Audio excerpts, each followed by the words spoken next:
Hello दोस्तों, एक बार फिर से स्वागत है आपका आरंभ स्टडी पॉइंट में। आज हम पढ़ेंगे क्लास 8 का साइंस। ये चौथा अध्याय होगा। बहुत ही इम्पोर्टेंट ये अध्याय है।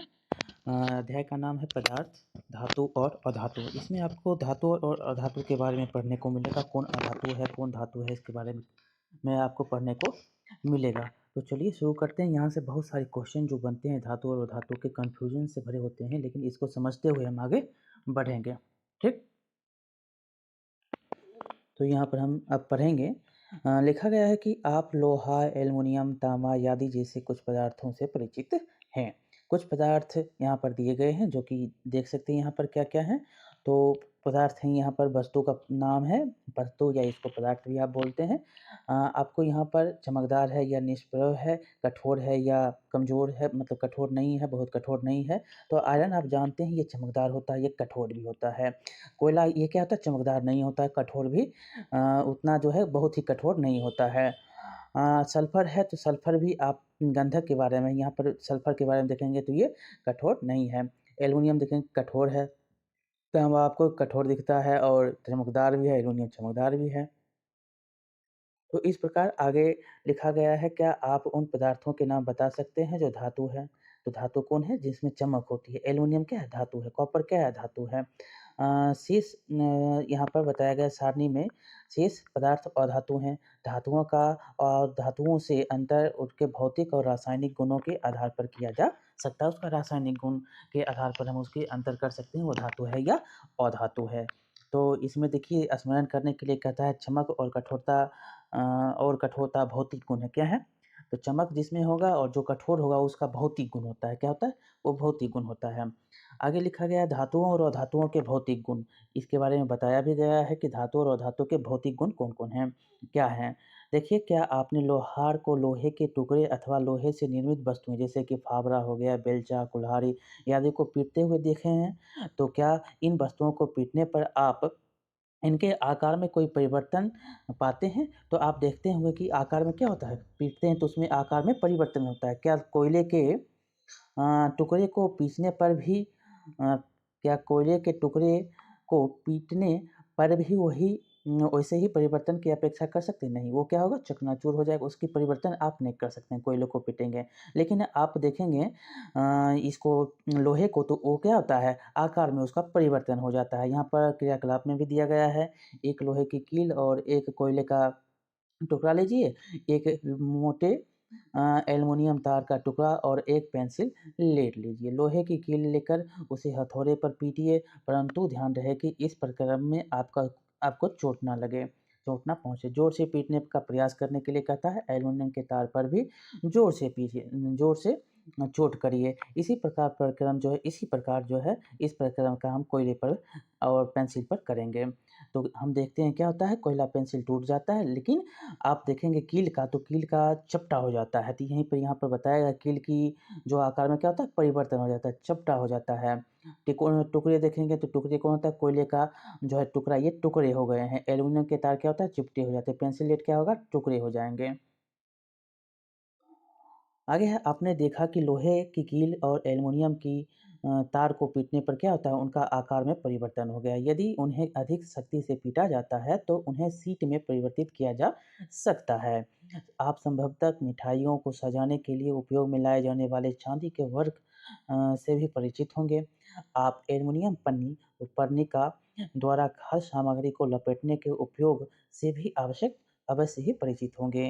धातुओं का गुण जिसके कारण उन्हें पीटकर शीट में परिवर्तित किया जा सकता है, आघात वर्धनीयता कहलाता है। जिसको हम परिवर्तित कर देंगे उसको आघात वर्धनीयता, मतलब आघात मतलब चोट, और परिवर्तन मतलब उसको पीटने से परिवर्तन, मतलब उसी को हम आघात वर्धनीयता कहते हैं। यह धातुओं का अभिलाक्षणिक गुण होता है। जैसा आपने देखा होगा, कोयले और पेंसिल लीड से पदार्थ जैसे पदार्थ यह गुण प्रदर्शित नहीं करते। क्या हम इन्हें धातु कह सकते हैं? नहीं, इसको हम धातु नहीं, इसको ये क्या हो जाएंगे, अधातु हो जाएँगे। क्या आप बिना प्लास्टिक जो है, एक बिना प्लास्टिक या लकड़ी के हत्थे वाले गर्म धातु के पात्र को स्वयं को बिना आघात पहुँचाए पकड़ सकते हैं? शायद नहीं। क्यों?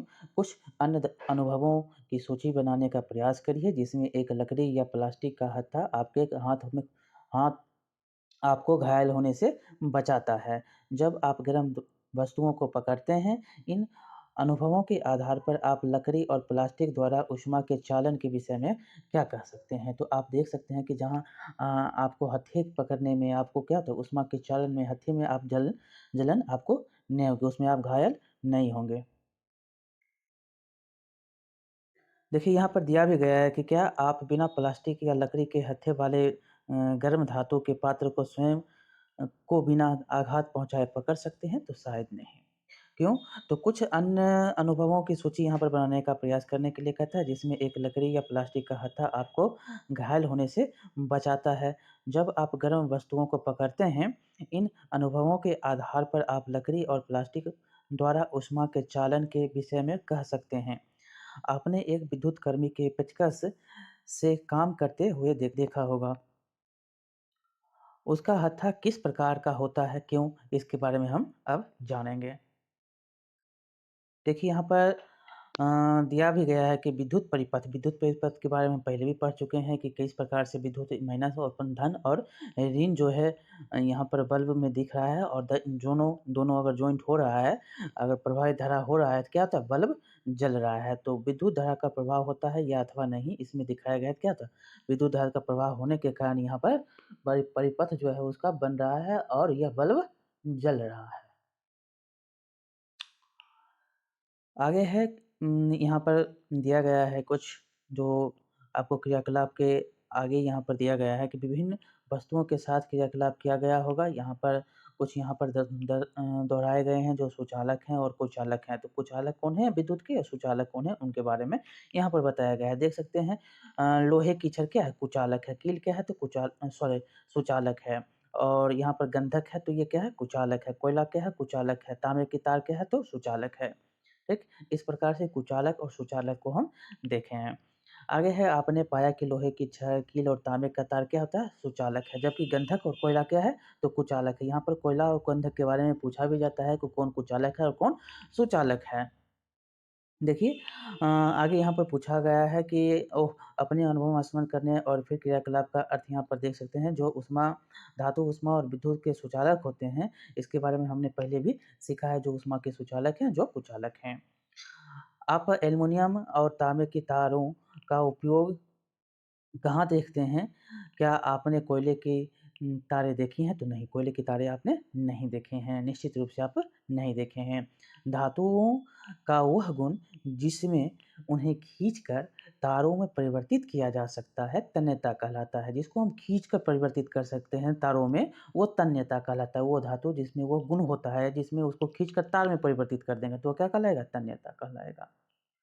आगे, क्या आपने कभी लोहे की शीट, प्लेट, धातु का सिक्का और एक कोयले के टुकड़े फर्श पर गिराकर उसमें उत्पन्न ध्वनि के अंतर को ध्यान में दिया है? तो आप देखेंगे जिसमें आप ध्वनि आपको आवाज़ देती है, वो क्या होता है? लोहा होता है या कील होता है या आपको एल्युमीनियम का कोई शीट। लेकिन आप कोयले को जब हम गिराते हैं फर्श पे तो उससे आवाज़ उस प्रकार की टन सी जो आवाज़ आती है, टन सा आवाज़ आएगा आपको या उसका आवाज़ जो होगा आपको सुनाई देगा मधुर होगा, वो आपको कोयले में नहीं सुनाई देता है, ठीक? क्या आप उत्पन्न ध्वनियों में कोई अंतर देख पाते हैं? तो इसमें अंतर आपको दिखता है। क्या आपने मंदिरों में लकड़ी की घंटियाँ देखी हैं? नहीं, लकड़ी की घंटी आप नहीं देखी, उसमें क्या आवाज़ नहीं होता है। अ, धा आगे है धातुओं से बनी वस्तुओं को जब कठोर सतह से टकराया जाता है, तो एक निनाद ध्वनि जो रिंगिंग साउंड होता है, रिंग करता है, रिंगिंग साउंड उत्पन्न होता है, जिसमें हम उसको कठोरता से टकराएँगे तो उसमें रिंगिंग होगा। माना आपके पास 2 समान दिखने वाले डिब्बे हैं, एक लकड़ी से निर्मित है और दूसरा धातु से। क्या आप दोनों डिब्बों पर चोट करके बता सकते हैं कि कौन-सा डिब्बा धातु का बना हुआ है? तो आप देखेंगे, जो डिब्बा धातु का बना हुआ है, जिसमें उसमें रिंगिंग हो रही है, वो धातु का बना हुआ है, जिसमें रिंगिंग नहीं हो रही है, उसमें धातु का वो नहीं बना हुआ है। क्योंकि धातु गायन ध्वनियाँ उत्पन्न करती है। क्या करती है? ये धातु गायन ध्वनि उत्पन्न करता है, इसीलिए इसको ध्वनिक कहा जाता है। ये इसीलिए ध्वनिक कहलाता है, अतः वो ध्वनिक कहलाते हैं। धातुओं के अलावा अन्य पदार्थ ध्वनिक नहीं होते हैं। धातु के जो अलावा होता है और कोई भी पदार्थ होता है वो ध्वनिक नहीं होता है। उक्त क्रियाकलाप करने के पश्चात हम कह सकते हैं कि कुछ पदार्थ कठोर, चमकीले, आघातवर्ण, तन्य, ध्वनिक और ऊष्मा तथा विद्युत के सुचालक होते हैं। ये जो कुछ पदार्थ होते हैं जो चमकीले होते हैं, कठोर होते हैं, आघातवर्ण होते हैं, तन्य होते हैं, ऊष्मा तथा विद्युत के सुचालक होते हैं, जो इसमें ये सब सारे जिसमें गुण पाए जाते हैं, वो पदार्थ जिसमें ये सारे गुण सामान्य रूप से पाए जाते हैं, वो धातु कहलाते हैं। धातु के उदाहरण में आप देखेंगे आयरन हो गया, कॉपर, एल्युमिनियम हो गया, कैल्शियम हो गया, मैग्नीशियम हो गया, ये सब क्या है? धातु हैं। इसके विपरीत आप कोयला में देखेंगे तो कोयला और सल्फर जैसे पदार्थ जो नरम होते हैं तथा उसमें दिखने में कैसा तो मलिन होता है, ये हथौड़े की हल्की चोट से भी ये टूटकर चूर-चूर हो सकता है, हो जाता है। इसमें ध्वनिक नहीं होता, इसमें कोई ध्वनि आपको नहीं सुनाई देगा और ऊष्मा तथा विद्युत का ये क्या होता है? कुचालक होता है। ये सब जो आप कोयला देखिए, सल्फर देखिए, ऊष्मा और विद्युत के क्या होते हैं? कुचालक होते हैं। ये पदार्थ का अधातु कहलाता है। जो ऊष्मा तथा विद्युत का कुचालक होता है, वो पदार्थ का क्या कहलाता है? ये पदार्थ अधातु कहलाते हैं। अधातुओं के उदाहरण आप देखेंगे जैसे सल्फर हो गया, कार्बन हो गया, ऑक्सीजन हो गया, फास्फोरस हो गया, ये सब क्या हैं? तो ये सब हैं अधातु के उदाहरण हैं। अधातु के उदाहरण में आपने देखा आयरन हो गया, कॉपर, एल्युमिनियम, कैल्शियम, मैग्नीशियम, ये सब क्या है? धातु के उदाहरण हैं। आगे है सोडियम और पोटेशियम धातु नरम होते हैं। क्या होता है? सोडियम और पोटेशियम धातु नरम होते हैं और उन्हें चाकू से काटा जा सकता है। बहुत बार यहाँ से क्वेश्चन पूछा गया है।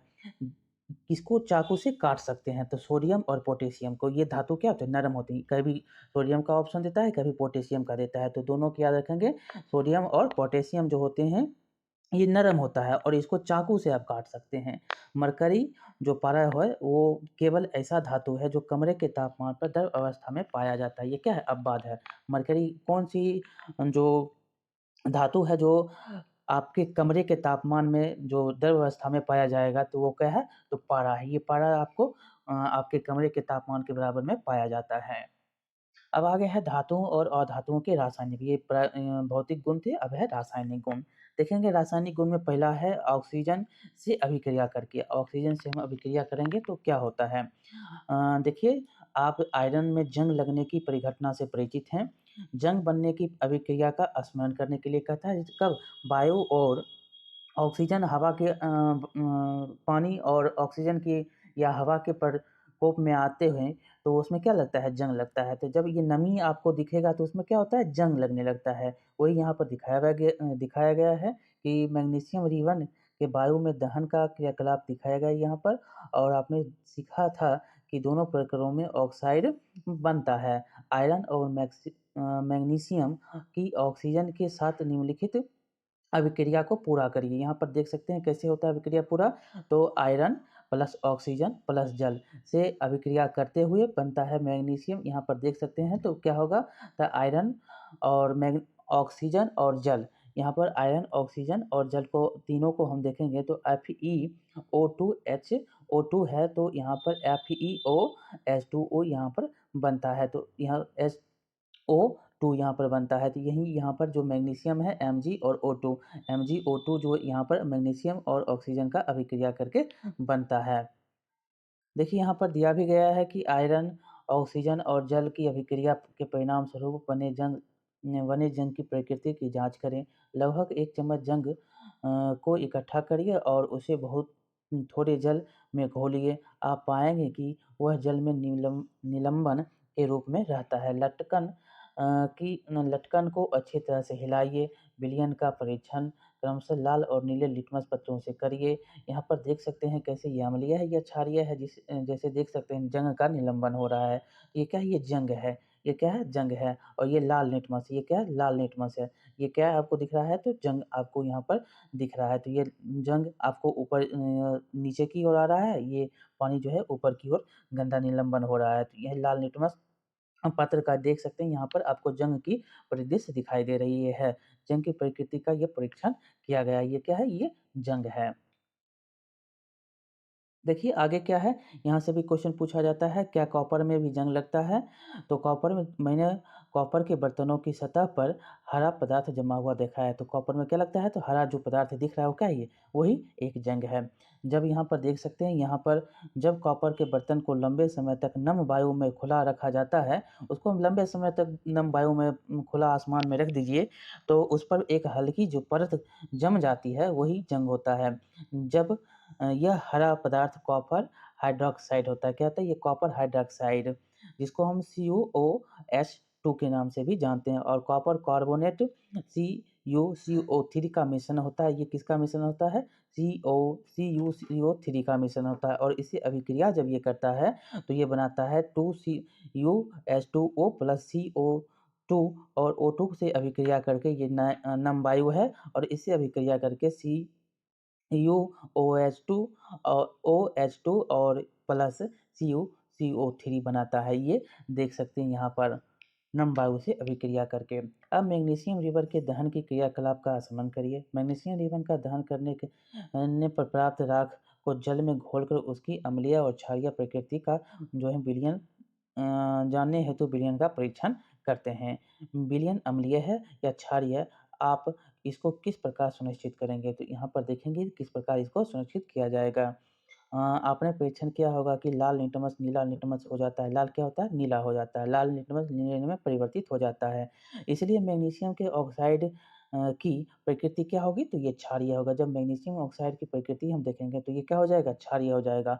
सामान्यतः धातु के ऑक्साइड क्षारीय प्रकृति के होते हैं। सामान्यतः जो धातु का ऑक्साइड होता है वह किस प्रकार का होता है? तो क्षारीय प्रकृति का होता है। अब आइए अधातुओं की ऑक्सीजन के साथ अभिक्रिया करके हम परीक्षण करते हैं। कहाँ पे? तो अधातु के साथ अब हम अभिक्रिया करेंगे। देखिए यहाँ पर क्रियाकलाप दिया गया है कि शिक्षक द्वारा इसको हम प्रदर्शित करेंगे। चूर्णी सल्फर की कुछ मात्रा का एक उद्वहन चम्मच में लीजिए और उसे गर्म करिए। यदि उद्वहन चम्मच उपलब्ध ना हो तो आप किसी भी बोतल में या धातु का ढक्कन ले सकते हैं। इसके चारों ओर एक धातु का तार लपेट दीजिए, जैसा कि दिखाया गया है। जैसे ही सल्फर जलना प्रारंभ हो तो चम्मच को एक गैस जार, कांच, गिलास में ले जाइए और गिलास को एक ढक्कन से ढक दीजिए, जिससे बनने वाली गैस बाहर न जा सके। कुछ समय पश्चात चम्मच को हटा दीजिए। गिलास में थोड़ा जल डालिए और तुरंत ढक्कन से वापस ढक लीजिए। अब गिलास को भली भांति हिलाइए। विलयन का परीक्षण क्रमशः लाल और नीले निस्मत पत्रों में करेंगे। तो यहाँ पर विलयन का परीक्षण देखेंगे। कैसे काम चलाओ हन चम्मच यहाँ पर दिया गया है, ये एक टिप से बनाया गया है, और संपूर्ण सल्फर जो है सल्फर चूर्ण का दहन यहाँ पर करना है। तो देख सकते हैं यहाँ पर लिटमस पत्रों द्वारा विलयन का परीक्षण किया जा रहा है। लाल लिटमस पत्रों के द्वारा जो किस प्रकार ये आपको दिखेगा इसमें क्या है। तो अम्लों के और क्षारों का यहाँ पर हम देख सकते हैं कैसे क्षार का नाम ये है और अम्ल का नाम है। तो अम्ल और क्षार के नाम को हम प्रदर्शित करेंगे, कौन अम्ल है और कौन क्षार है। देखिए पहला है कैल्शियम हाइड्रॉक्साइड। ये क्या है? धातु है। तो धातु में ये कैल्शियम है। दूसरा आप देखेंगे तो मैग्नीशियम ऑक्साइड, यहाँ पर मैग्नीशियम ऑक्साइड को देख सकते हैं, तो ये क्या हो जाएगा? तो मैग्नीशियम है। तीसरा आप फेरिक ऑक्साइड को लेंगे तो ये क्या है? लोहा है। और चौथा जिंक ऑक्साइड को लेंगे और ये क्या है? जिंक है। और पांचवा आप अगर लेंगे तो सोडियम हाइड्रॉक्साइड, ये क्या है? सोडियम है। अब अम्ल का नाम देखेंगे तो अम्ल में सल्फ्यूरिक अम्ल है, तो ये सल्फर है। और दूसरा हाइड्रोरिक अम्ल देखेंगे, हाइड्रोक्लोरिक अम्ल देखेंगे तो ये हाइड्रोजन है। और तीसरा में आप लेंगे नाइट्रिक अम्ल, ये नाइट्रोजन है। और चौथा में सल्फ्यूरिक अम्ल लेंगे, सल्फ्यूरस अम्ल लेंगे तो ये सल्फर है। पांचवा आप ले सकते हैं फास्फोरिक अम्ल, ये फास्फोरस होंगे। क्या होंगे? अधातु हैं। ये अधातु हैं और ये धातु हैं। आगे है सल्फर और ऑक्सीजन की अभिक्रिया से बनने वाले उत्पाद का नाम सल्फर डाइऑक्साइड गैस है। क्या है ये? इसको हम जब इससे अभिक्रिया करते हैं सल्फर और ऑक्सीजन को तो इससे बनता है सल्फर डाइऑक्साइड गैस।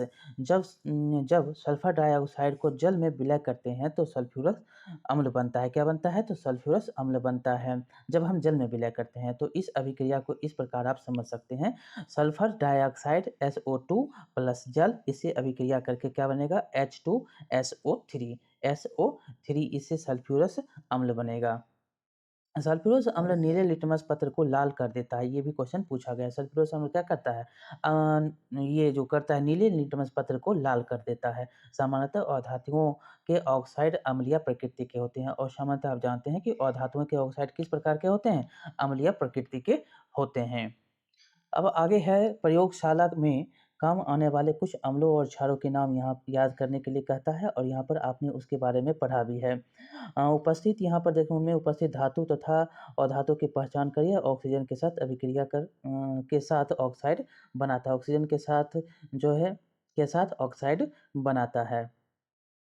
अब है दूसरा जल के साथ अभिक्रिया करेंगे अधातु में रासायनिक में। तो जल के साथ अभिक्रिया करके क्या होता है, तो धातु और अधातु किस प्रकार जल से अभिक्रिया करते हैं, तो यहाँ पर कुछ दिए गए हैं। सोडियम धातु बहुत अभिक्रियाशील होता है। क्या होता है, सोडियम जो धातु है वो बहुत ही अभिक्रियाशील होता है। यह ऑक्सीजन और जल के साथ अत्यंत तीव्र अभिक्रिया करता है। कौन, तो सोडियम। ये जल और ऑक्सीजन के साथ बहुत ही तेज़ी में अभिक्रिया कर लेता है। अभिक्रिया में बहुत अधिक ऊष्मा उत्पन्न होती है, इसीलिए यह मिट्टी के तेल में संचित रखा जाता है और इसीलिए इसको मिट्टी के तेल में संचित रखते हैं। किसको, सोडियम धातु को। बहुत ही बार ये क्वेश्चन यहाँ से पूछे गए हैं। ये याद रखना है आपको, सोडियम धातु का जो क्या करता है, इसको संचित रखने के लिए मिट्टी, जिसको केरासन का तेल कहते हैं, मिट्टी के तेल में संचित रखा जाता है सोडियम धातु को। आगे क्रियाकलाप में यहाँ पर दिया भी गया है कि शिक्षक के द्वारा आप इसको हम करेंगे, जो कि आपको यहाँ पर समझाया गया है कि कैसे हम 250 ग्राम ml का कांच गिलास लेने के लिए कहता है, उसमें जल भर लीजिए और सावधानीपूर्वक से छोटा सोडियम धातु का टुकड़ा काटिए और फिल्टर पत्र का उपयोग करके इसे सुखा लीजिए। फिर उसे रुई के छोटे टुकड़े में लपेट दीजिए। रुई के लिपटे सोडियम के टुकड़े को बीकर में डाल दीजिए और सावधानीपूर्वक परीक्षण कीजिए। परीक्षण लेते समय बीकर के से दूर रहेंगे। जब अभिक्रिया बंद हो जाए तो बीकर को छूइए। क्या आप अनुभव करते हैं, क्या बीकर गर्म है? तो बेरियम का लाल और नीले लिटमस पत्रों में परीक्षण करिए तो देखेंगे ये अम्ल है या क्षार है, तो ये आप देखेंगे तो ये अम्ल आपको दिखाई देंगे सोडियम के जल के साथ अभिक्रिया करते हुए। आपने देखा कि सोडियम जल के साथ तीव्र अभिक्रिया करता है। कुछ अन्य धातु ऐसे नहीं करते हैं। उदाहरण के लिए आयरन जल से धीमी अभिक्रिया करता है। कौन, तो आयरन जो है धीमी अभिक्रिया करता है, लेकिन सोडियम क्या करता है, तीव्र अभिक्रिया करता है। सामान्यतः धातु और धातु जल से अभिक्रिया नहीं करते हैं। क्या करता है, और धातु जो होता है जल से अभिक्रिया नहीं करता है सामान्य रूप से। यद्यपि वो वायु से बहुत सक्रिय हो जाते हैं। ये जो जल होता है ये वायु से सक्रिय रहता है। इस प्रकार वे धातुओं को जल में रखा जाता है। उदाहरण के लिए आप देखेंगे फास्फोरस एक बहुत सक्रिय अधातु है। क्या है, फास्फोरस एक बहुत ही सक्रिय अधातु है। वायु में खुला रहने पर यह आग पकड़ लेता है। फास्फोरस से वायुमंडलीय ऑक्सीजन का संपर्क ना हो, इसीलिए उसे जल में रखा जाता है। कि किस लिए, तो इसको वायुमंडलीय ऑक्सीजन का इसका संपर्क ना हो, इसीलिए इसको जल में रखा जाता है। अब है तीसरा, अम्लों से अभिक्रिया। देखिए धातु और अधातु अम्लों के साथ किस प्रकार अभिक्रिया करता है, किस प्रकार व्यवहार करता है, तो यहाँ पर दिखाया गया है कि सावधानी से हम इसको करेंगे। सूचीबद्ध यहाँ पर क्रियाकलाप है। एक नमूना लेंगे, पृथक प्रश्नलियों में लीजिए, उन्हें A B C D E F से चिन्हित कर लीजिए और ड्रॉफर की सहायता से प्रत्येक प्रश्नली में एक एक करके 5 ml तनु हाइड्रोक्लोरिक अम्ल डालिए। अभिक्रिया का सावधानीपूर्वक परीक्षण करिए और यदि ठंडे विलयन में कोई अभिक्रिया नहीं होती तो प्रश्नली को हल्का गर्म करिए। प्रत्येक प्रश्नली के मुंह के पास एक जलती हुई माचिस की तीली लाइए। यही क्रिया कलाप तनु हाइड्रोक्लोरिक अम्ल के साथ के स्थान पर तनु सल्फ्यूरिक अम्ल लेकर दोहराएंगे। तो यहाँ पर हम देखेंगे क्या होता है, तो क्या धातु और अधातु अम्लों में भिन्न प्रकार से अभिक्रिया करते हैं। प्रश्नलियों के मुंह के पास जलती हुई माचिस की तीली लगाने पर कुछ में पॉप मतलब ध्वनि क्यों उत्पन्न होती है। आपने पाया होगा कि अधातु सामान्यतः अम्लों से अभिक्रिया नहीं करते हैं, परंतु धातु अम्लों से अभिक्रिया करते हैं। क्या करता है, धातु अम्लों के साथ अभिक्रिया कर लेता है, लेकिन अधातु अम्ल जो है यहाँ पर अधातु नहीं करता है अम्लों के साथ अभिक्रिया। और और हाइड्रोजन गैस उत्पन्न करते हैं। इसके साथ ही अभिक्रिया करके हाइड्रोजन गैस उत्पन्न करता है जो पॉप ध्वनि के साथ जलती है। आपने देखा होगा कि कॉपर तनु हाइड्रोक्लोरिक अम्ल से गर्म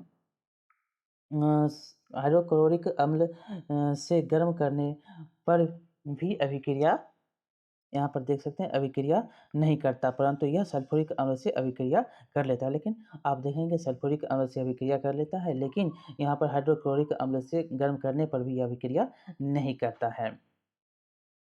देखिए धातु और अधातु के अम्लों से अभिक्रिया करके क्या होता है, तो यहाँ पर देख सकते हैं उदाहरण के तौर पर मैग्नीशियम रिबन है तो ये सामान्य में भी आपको अभिक्रिया कर लेता है। गर्म करने पर भी आपको देखेंगे तो ये अभिक्रिया करता है। तनु सल्फ्यूरिक अम्ल से अभिक्रिया हम करेंगे तो सामान्य तौर पर ये अभिक्रिया कर लेता है। एल्यूमीनियम की पन्नी भी अभिक्रिया करता है। छाल आयरन जो है ये भी अभिक्रिया कर लेता है और कॉपर छिला हुआ लचीला तार जो है ये भी आपको अभिक्रिया करता हुआ दिखाई देता है। लकड़ी का कोयला ये अभिक्रिया नहीं करता है। सल्फर है ये भी अभिक्रिया नहीं करता है। ठीक? आगे है क्षारों से अभिक्रिया। अब क्षार से अभिक्रिया करेंगे तो यहाँ पर जो है क्षार से अभिक्रिया करते हुए सोडियम हाइड्रॉक्साइड विलयन बनाते समय सावधानी बरतिए। सोडियम हाइड्रॉक्साइड की टिकियाओं को प्लास्टिक से एक स्पैचुला से पकड़ने के लिए कहता है। एक प्रखनली में सोडियम हाइड्रॉक्साइड का ताज़ा विलयन 3 से 4 टिकियाँ 5 ml जल में घोलकर बनाइए। इसमें एक एल्युमिनियम की पन्नी का टुकड़ा डालिए। एक जलती हुई माचिस की तीली परखनली के मुंह के निकट लाइए, ध्यान रखिए और परीक्षण करने के लिए कहता है। आप देख सकते हैं पॉप ध्वनियाँ क्या दर्शाती है तो पहले की तरह पॉप ध्वनि हाइड्रोजन गैस की उपस्थिति दर्शाती। किसकी ध्वनि? तो हाइड्रोजन की उपस्थिति को यह दर्शाता है। धातु सोडियम हाइड्रॉक्साइड से अभिक्रिया कर हाइड्रोजन गैस उत्पन्न करता है। किससे? धातु जो है सोडियम हाइड्रॉक्साइड से अभिक्रिया करता है और हाइड्रोजन गैस उत्पन्न करता है। और धातुओं की क्षारों से अभिक्रिया व धातु जो है क्षार से अभिक्रिया में उसको जटिलता होती है। आगे है विस्थापन अभिक्रियाएं। देखिए यहाँ पर कॉपर सल्फेट और आयरन के मध्य अभिक्रिया वाले क्रियाकलाप को याद करेंगे जो कि यहाँ पर बताया भी गया है 4.8 में देखेंगे तो ABCD करके 500 बीकर में जो है 50 ml जल लेंगे और प्रत्येक में जो है दर्शाए गए यहाँ पर एक एक चम्मच करके घोल देंगे। यहाँ पर एक एक चम्मच करके यहाँ पर देख सकते हैं सभी का रंग कैसा कैसा है। सी का देखेंगे तो इसमें कोई परिवर्तन नहीं हुआ है। यहाँ पर देखेंगे क्या क्या यहाँ पर बनाया गया है तो पहला बीकर में आप देख सकते हैं जो कॉपर सल्फेट CuSO4 और जिंक का टुकड़ा Zn है। ठीक? इसमें रंग का परिवर्तन देख सकते हैं क्या पूरा है। विकल्प 2 में देखेंगे कॉपर सल्फेट है और दूसरा है लोहे की कील। इसमें लोहे की कील है। क्या है? लोहे के कील है तो इसमें भी अभिक्रिया करता है तो इसका भी रंग आपको परिवर्तित दिखाई दे रहा है। तीसरा देखेंगे बीकर में जो जिंक सल्फेट है ZnSO4 और तांबे का छीलन है Cu तो ये अभिक्रिया नहीं कर रहा है। ये अभिक्रिया नहीं कर रहा है। तीसरा देख रहे हैं चौथा देख रहे हैं आयरन सल्फेट और तांबे का क्षीणन है। इसमें भी आपको अभिक्रिया जहाँ आयरन सल्फेट आ गया तो इसमें अभिक्रिया आपको दिख रहा है। लेकिन पाँचवा जिंक सल्फेट और लोहे की कील में आपको अभिक्रिया नहीं दिख रहा है। देखिए यहाँ पर दिखाया गया है कि कोई परिवर्तन नहीं है तो किसमें कोई परिवर्तन नहीं है तो ए सी और ई में कोई परिवर्तन नहीं है। लेकिन सी यू जिसमें आपको मिल रहा है ये देख सकते हैं बी और ए में ZnSO4 का अभिक्रिया कर रहा है और FeSO4 में अभिक्रिया थी। इसमें रंग में आपको परिवर्तन दिखाई दे रहा है। इसमें भी आपको रंग का परिवर्तन विस्थापन अभिक्रिया में आपको दिखाई दे रहा है। देखिए बिक्रों को बिना छेड़े कुछ समय तक रखा रहने के लिए दीजिए और अपने नोटबुक में परीक्षण करेंगे तो आप भिन्न-भिन्न बिक्रों में क्या परिवर्तन देखते हैं तो इसमें देखेंगे धातु दूसरे धातुओं के यौगिक के जलीय विलयन में विस्थापित करता है। बिकर ए में जिंक कॉपर सल्फेट विलयन से कॉपर को विस्थापित करता है इसीलिए कॉपर सल्फेट का नीला रंग अदृश्य हो जाता है। यहाँ पर देख सकते हैं किसके कारण नीला रंग अदृश्य हो गया है तो कॉपर सल्फेट का नीला रंग अदृश्य होने का कारण है क्या कि क्योंकि जिंक और कॉपर सल्फेट विलयन से कॉपर को विस्थापित कर देता है। इसीलिए जो है कॉपर सल्फेट का रंग क्या होता है? अदृश्य का उसका नीला रंग जो है अदृश्य हो जाता है और बीकर के पेंदे पर कॉपर का लाल चूर्ण जमा हो जाता है और कॉपर का जो लाल चूर्ण है वो पेंदे पर जमा हो जाता है। अभिक्रिया से निम्न यहाँ पर देख सकते हैं क्या बन रहा है तो copper sulphate CuSO4 plus zinc Zn से बन रहा है क्या तो जिंक सल्फेट ZnSO4 और Cu ये रंगहीन है और ये नीला रंग आपको दिख रहा है। जो ये कॉपर क्या है लाल है यहाँ पर नीला रंग आपको दिख रहा है।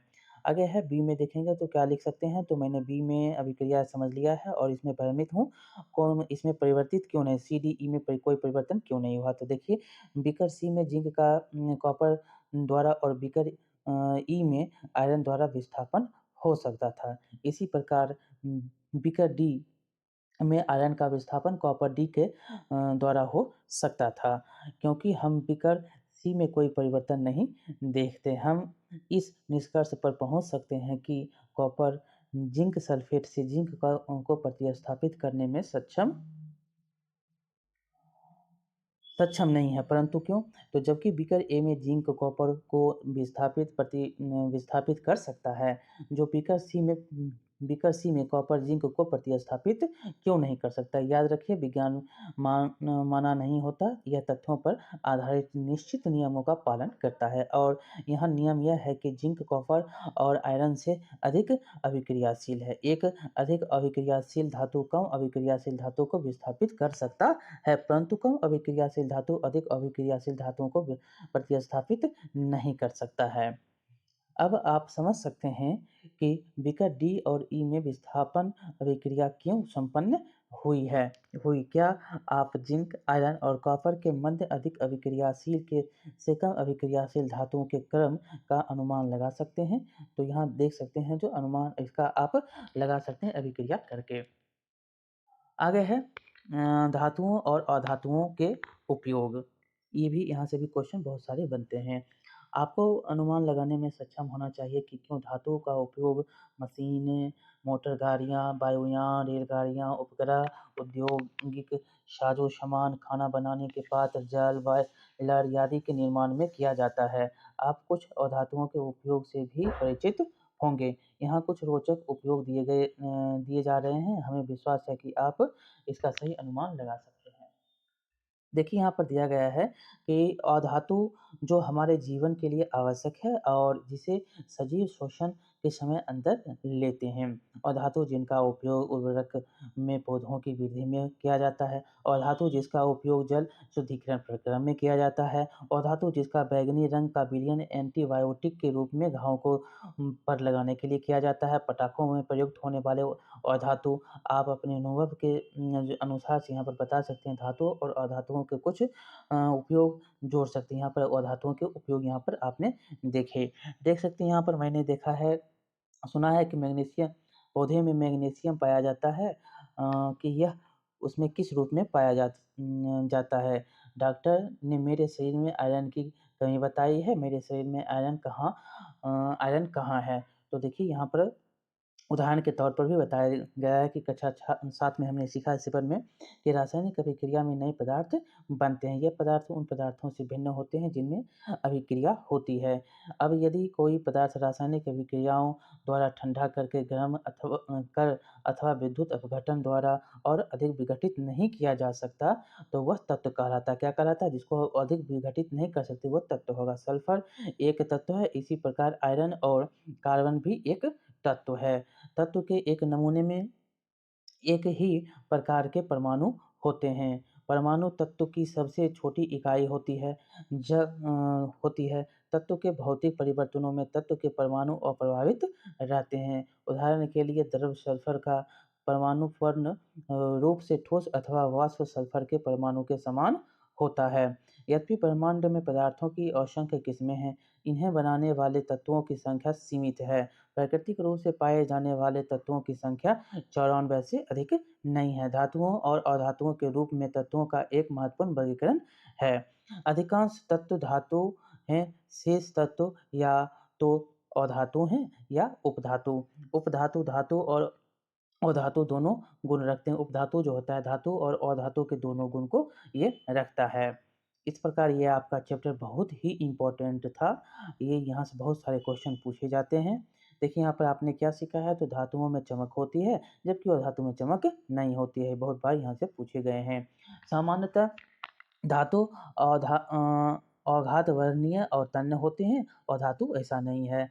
सामान्यतः धातु ऊष्मा और विद्युत के सुचालक होते हैं, परंतु अधातु नहीं होता है। दहन करने पर धातु ऑक्सीजन से अभिक्रिया कर धातु ऑक्साइड बनाते हैं, जो क्षारीय प्रकृति के होते हैं। और धातु ऑक्सीजन से अभिक्रिया करके अधातु ऑक्साइड बनाते हैं, जिनकी प्रकृति अम्लीय होती है। आगे है, कुछ धातु जल से अभिक्रिया कर धातु हाइड्रॉक्साइड और हाइड्रोजन गैस उत्पन्न करते हैं और धातु जल से अभिक्रिया नहीं करते। धातु अम्लों से अभिक्रिया करते हैं और धातु लवण तथा हाइड्रोजन गैस बनाते हैं। सामान्यतः अधातु अम्लों से अभिक्रिया नहीं करते। कुछ धातु क्षारों से अभिक्रिया कर हाइड्रोजन गैस देते हैं। अधिक अभिक्रियाशील धातु कम और अभिक्रियाशील धातुओं को उनके धातु यौगिकों के जलीय विलयन में विस्थापित कर देते हैं। धातुओं और अधातुओं का दैनिक जीवन में व्यापक उपयोग होता है। बहुत ही यहाँ से इम्पोर्टेंट क्वेश्चन पूछे जाते हैं। ये आपको कैसा लगा आप बताएँगे? बहुत ही इम्पोर्टेंट यहाँ से क्वेश्चन बनता है। यहाँ पर कुछ-कुछ ऑब्जेक्टिव भी हैं जो कि आप बना लेंगे और यहाँ से क्वेश्चन जो भी बनता है आप इसको 1-2 बार पढ़ के समझकर आप बना सकते हैं। तो चलिए बहुत-बहुत धन्यवाद। ये आपको चैप्टर कैसा लगा बताएँगे, लाइक करेंगे, शेयर करेंगे और सब्सक्राइब करना नहीं भूलेंगे। मिलते हैं अगले वीडियो में, तब तक के लिए बहुत-बहुत धन्यवाद।